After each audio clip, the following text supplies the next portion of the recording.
Good evening, everyone. Oh, good. Thank you. You know what? I want to take you back in time to 2002, which was the year where the Lego company had a huge problem. The issue was that kids didn't want to play with Lego anymore.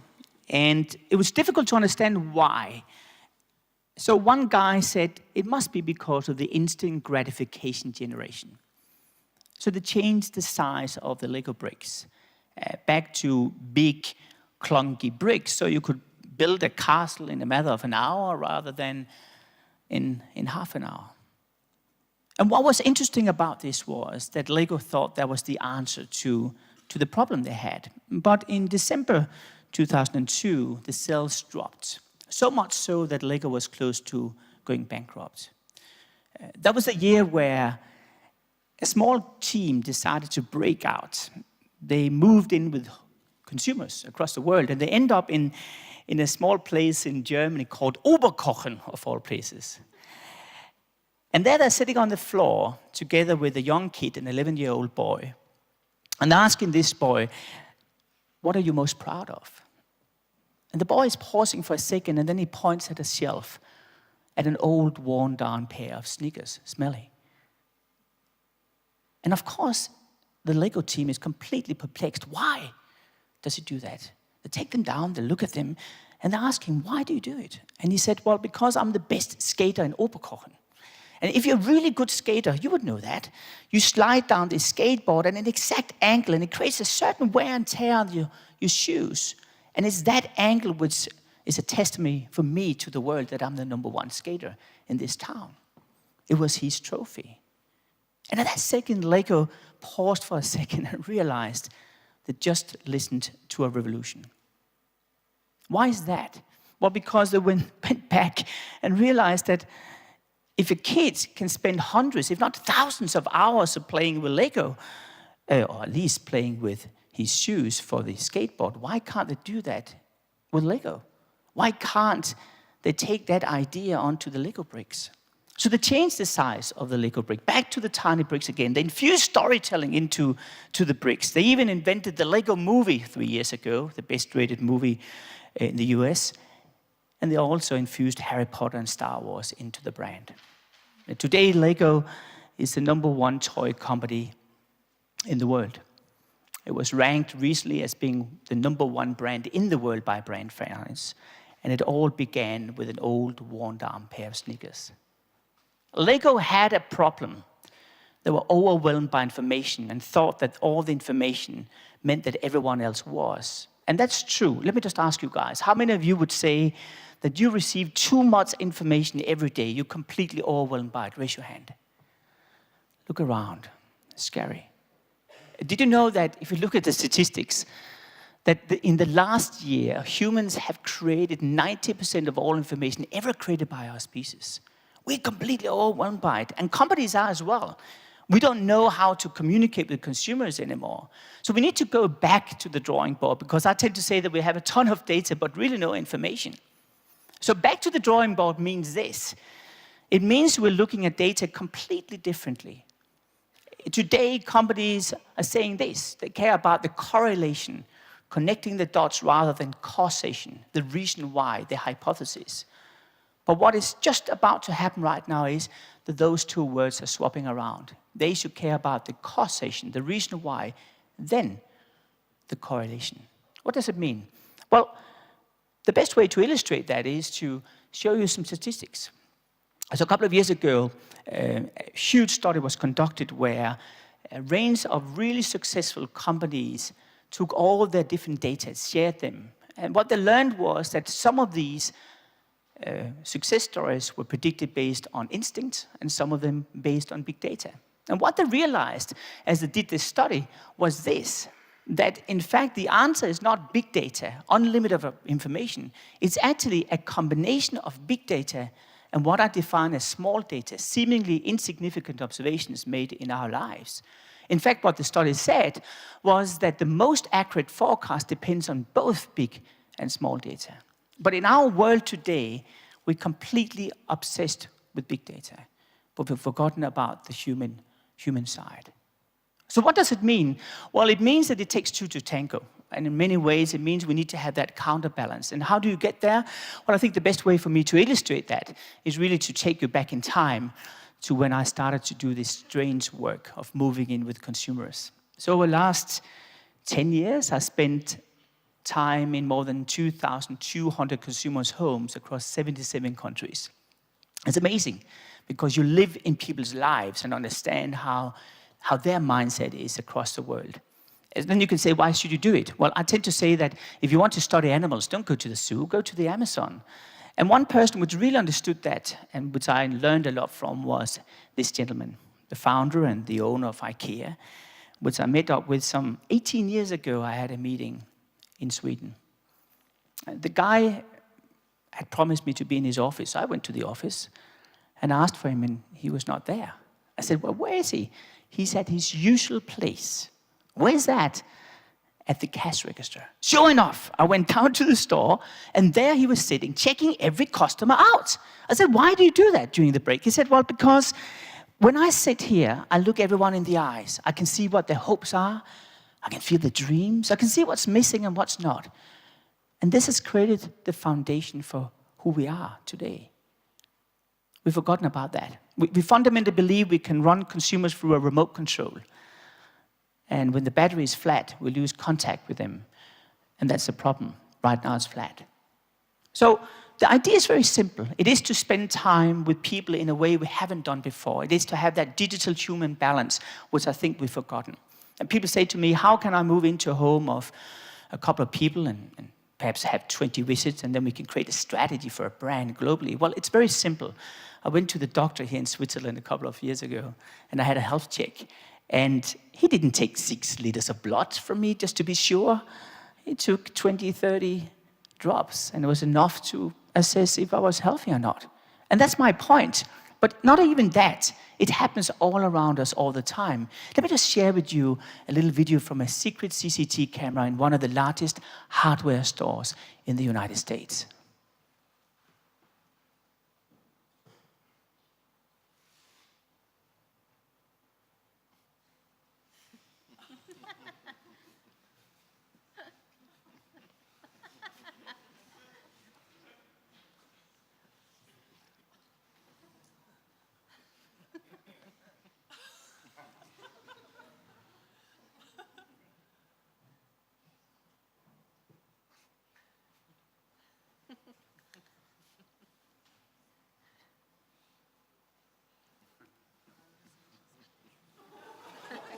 The videotape you're looking at right now was watched by the board of this hardware store, and in fact made them later on change 6,000 stores in the US. The revenue supposedly went up dramatically because of insight from 3 people. A great design is all about listening in a different way, not listening through data alone, but listening through your instinct. What I tend to look for is the outer balance. And we're all out of balance. It's crazy. Even whole nations can be out of balance. And the way you can see that is to go online. If you guys go online and you look at the numbers of emojis we're using, you will notice that that can tell you something about a nation. I mean, Syria is completely out of balance. But there's also other countries which have their own little piece of small data. If I take Russia, I took this photo the other day. They're not smiling a lot, I have to say, in Russia, right? What is the number 1 most frequently used emoji in Russia? Well, think about the outer balance. Of course, it's the heart. And if you go to Saudi Arabia, it's not very green there. I think we can admit that. What is the most frequently used emoji in Saudi Arabia? It's the potted plant. If you go to UK, where they have this quirky, funny, strange, I really don't understand humor, it's the wink. How many of you are using emojis, by the way? Raise your hand. I'm so glad for that, because it means that 54% of you had sex in 2016, right? But the reality with this stuff is that the outer balances can be found anywhere in the fridge. The way we place our shoes, the way I brush my teeth. It is the out of balance, the gap between being in balance and out of balance, which represents the opportunity for a brand. And I think a good way to illustrate that It's this. I feel overweight, out of balance. There is a product for that. I feel I've hit my midlife crisis. Answer to that, Harley Davidson, of course. And then I'm going to share a little bit of an embarrassing insight about myself, I think. I feel insecure. Do you know what? I'll tell you this funny story. So a couple of years ago, and I know what you're thinking now, so hold it back, right? A couple of years ago, I bought a Rolex watch. A gold Rolex. I know what you're thinking. Stop it. And I walked around with it, and I didn't walk around with it in a normal way. I sort of did this one here, right? You know what I mean? So I went to a meeting with a company in Verflechtung. And this executive comes up to me and he says, Martin, is that a gold Rolex watch? I would never have thought that about you. He said that. So I thought immediately, gee. So I went down to Bahnhofstrasse here in Zurich, into a second-hand dealer, tried to sell my gold Rolex watch. The man, he says to me, is that a gold Rolex watch? I said, yeah. You know, only Russian and Chinese buy them, right? And by the way, that watch is for women. I was out of balance, I admit it, right? I read articles and ads about the Rolex watch, that it was so resistant that you could swim with it 2,000 meters under the sea. I was just swimming this morning under the sea, right? 2,000 meters, together with other business people buying that watch, right?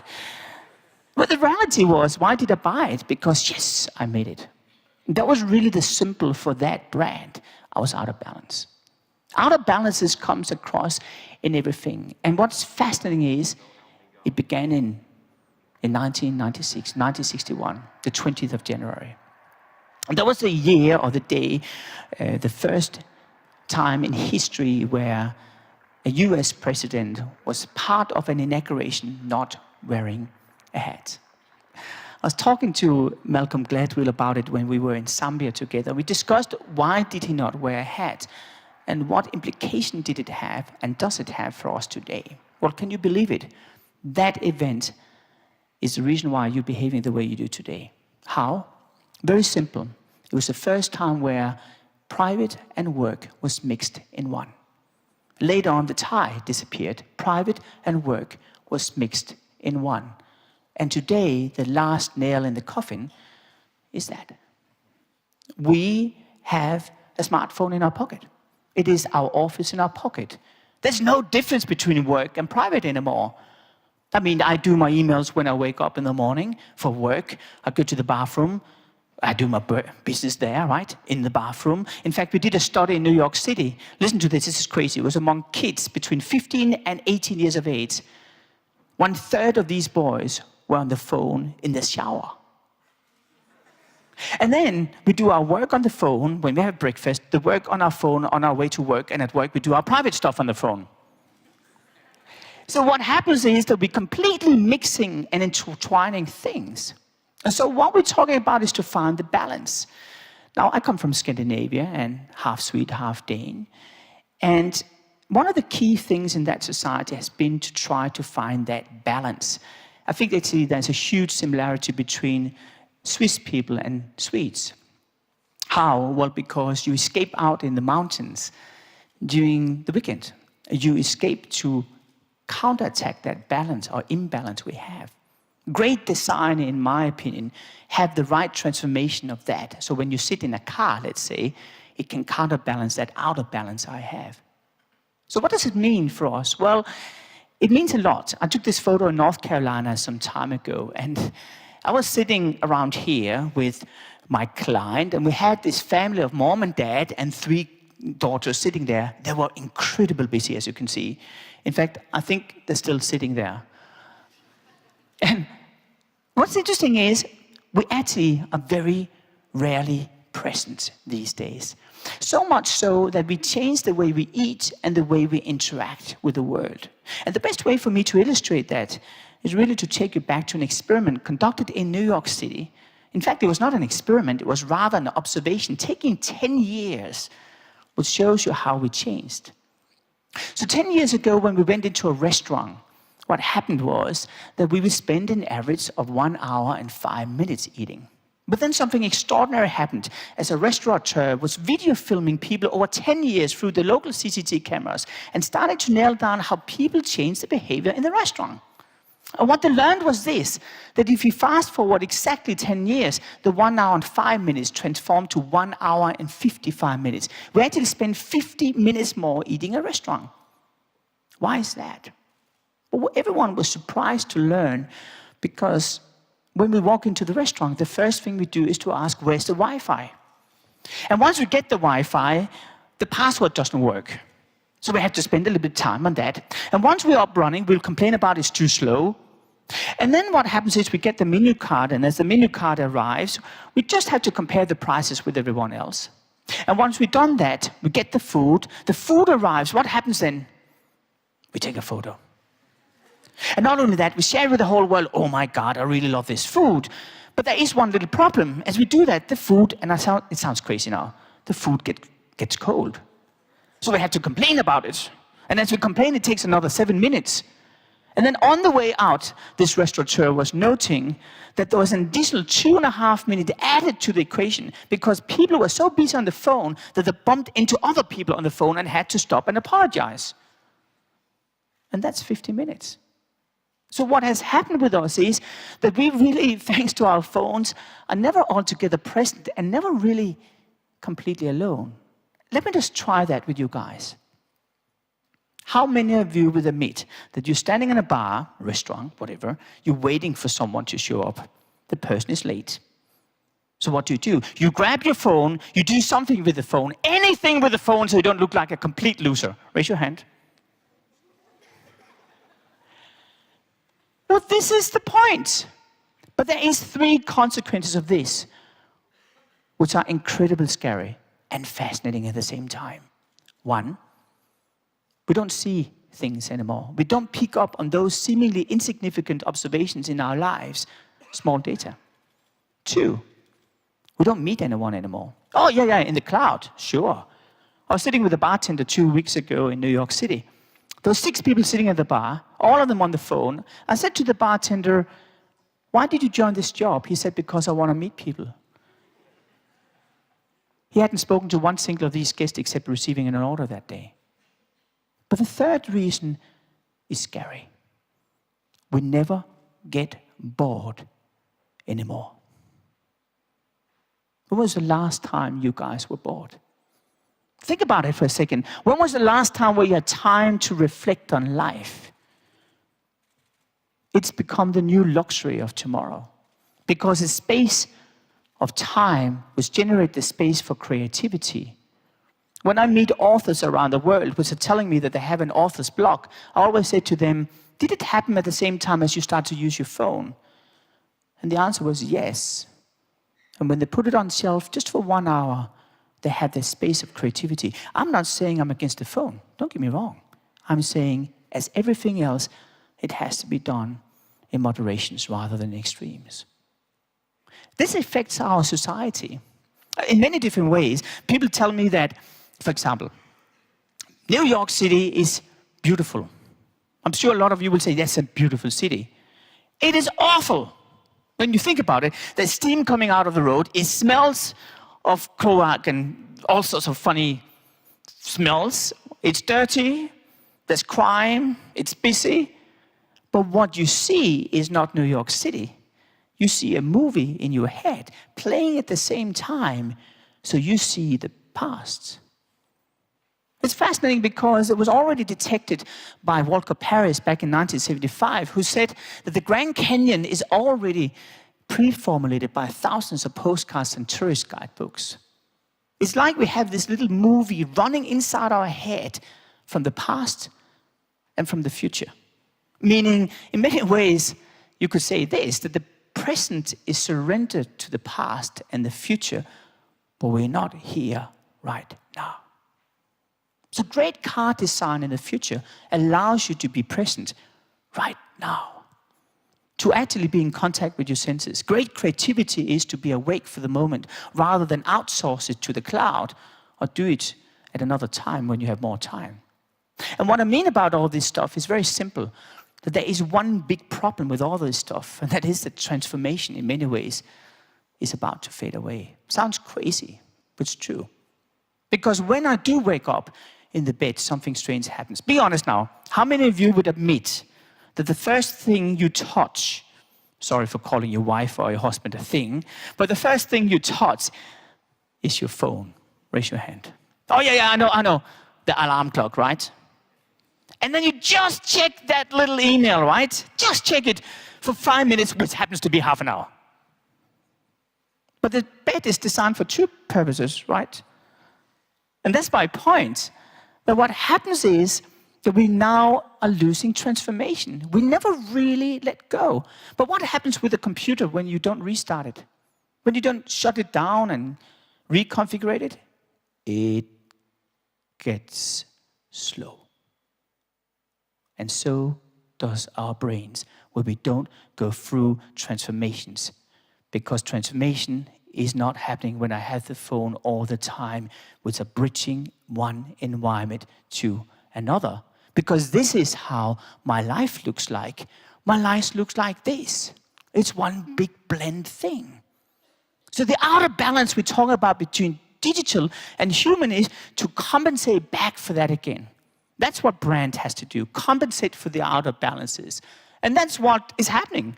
One of the most successful things happening in the United States right now is people escaping on those cruise ships. It's not just US, it's Canada, it's Central Europe at the moment. You guys are not alone. You do it perhaps in a slightly more optimistic way, which is the mountain, which is all that stuff. But do you know what? Even concerts are going up. You'll notice that people go more to concerts than they've ever done before. It's sticky, it's smelly, bad sound quality, it costs money, right? All that stuff. Yet we still go there. Why? We've never gone so much as we do right now to farmers markets, 17% up. Theaters up 23% in UK. Because this is our need for transformation, for getting into a balance again. So why is this important, and how does it affect us as human beings? Well, the best way for me to illustrate that is to take you back to New York City, where there was 5 years ago an extraordinary experiment conducted. People were given a white lab coat. In fact, not just one, but 3. They were extremely similar. There was no difference between the lab coats, right? Same. But there was one little difference. Above the lab coat, there was a little sign on the first one saying, doctor. And the other sign above the other one was saying dentist. And then the third one was just an ordinary white lab coat, no sign. When people put on the doctor's lab coat, they became more intelligent, according to the test done subsequently. People became faster, more self-confident, had less errors in everything they did. When they put on the dentist, it increased a little bit. And the white, ordinary lab coat, no change whatsoever. That's called embodied cognition. And embodied cognition is actually what a car does. I'm pretty sure that, people say that you can recognize the owner of a dog on the dog, right? They look kind of similar. Well, actually, you can actually recognize a person on the car as well. And what you will notice is that in many ways, a car is a piece of transformation. I feel more powerful. I feel more in contact with myself, whatever it is. So car design is much more about finding the present time in people's minds. This explains why emojis are becoming so successful. Launched by Apple just a couple of weeks ago. Very simple. You can put on an emoji and it reflects your facial expressions online. So basically it's a way for you to express who you are. Now what's fascinating about the emojis is that it's actually a stolen idea, as most of the ideas are from Apple, I have to say, from Japan. Because businessmen in Japan already 25 years ago would go to a bar during lunch and dress up in another character and feel free that way because they could express things. This is a new trend. It happened in 2016 in the Western world. And it happens during the US election where people started to buy more Halloween masks. In fact, 17% more Halloween masks featuring Donald Trump. So there's a German term which you may be very familiar with, which is Maskenfreiheit. And Maskenfreiheit is really what it is. It is the ability to express the truth behind the mask And increasingly, we don't feel we can do that in the public eye, so we hide behind a mask, and the future is called the emoji. And that is because we become a split personality. And why do we do that? Very simple why. Because we today are out of balance. So officially I express one thing, and unofficially a different thing. All this is fascinating because it means that we again are a little bit out of balance. But there is a third point to this, which I find fascinating. And it comes back to one thing which we all are missing. And you haven't probably realized what it is before I tell you. When was the last time you really were looking forward to a new album coming out, or a new movie, or receiving that thing you ordered for a long time ago and finally it arrives?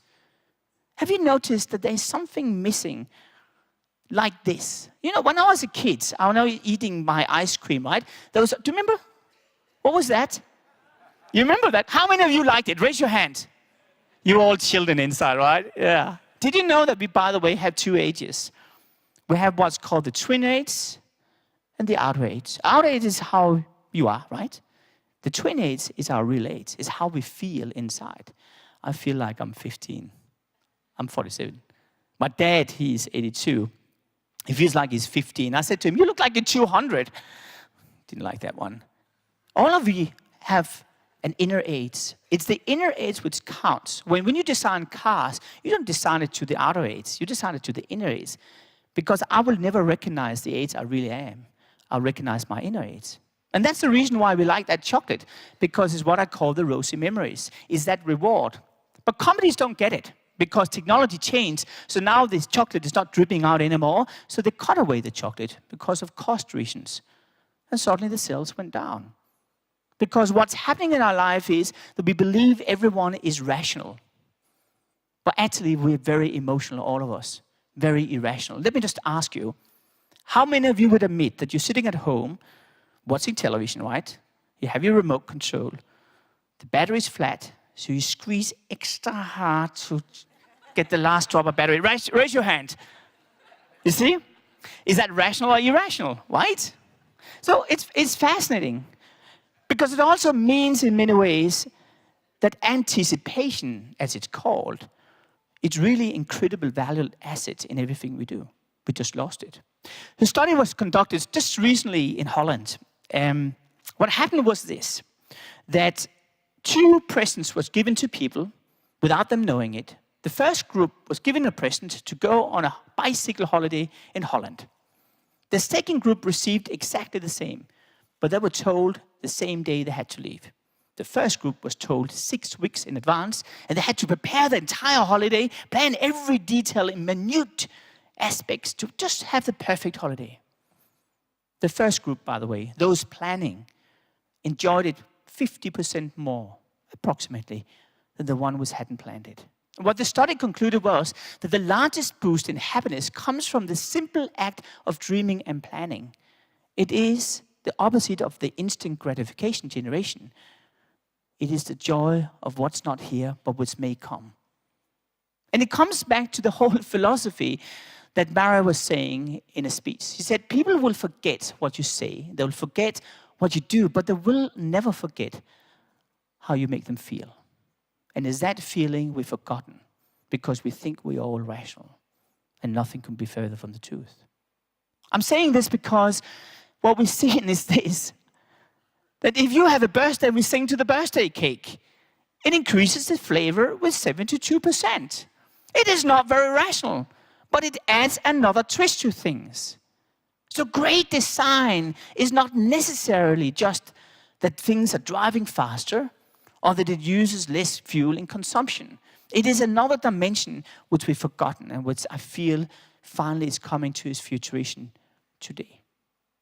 Said in another way, anticipation is right now slowly fading away. And it leads me to the wrap-up. It's very simple. In fact, I think there is 3 different points which I feel is characterizing right now in the future. One, I don't need to tell you, we're out of balance. And it's those people who can compensate for the out of balance which will have an incredible bright future, both personally and at a corporate level. Transformation doesn't exist anymore. The more you can help people to go through amazing transformations in their life, the more we wake up, the more present we become. And most importantly, anticipation has to come back again. Anticipation is a huge part of who we are. And if we forget that and get everything right now, there's no joy in life. And this explains why that guy said with a sneaker that it had to be worn down on the side of the sole. Because when we put bigger bricks into the boxes of Lego, there's nothing of that. When the bricks reduced its size down to tiny bricks, and in fact there was anticipation to see the final game being completed, that was the moment when joy came in. And that's in many ways my philosophy about branding. So I want to recap in very simple quotes. I fundamentally believe that data doesn't create meaning, we do. And the day we forget it, I don't think we have a role. Thanks everyone.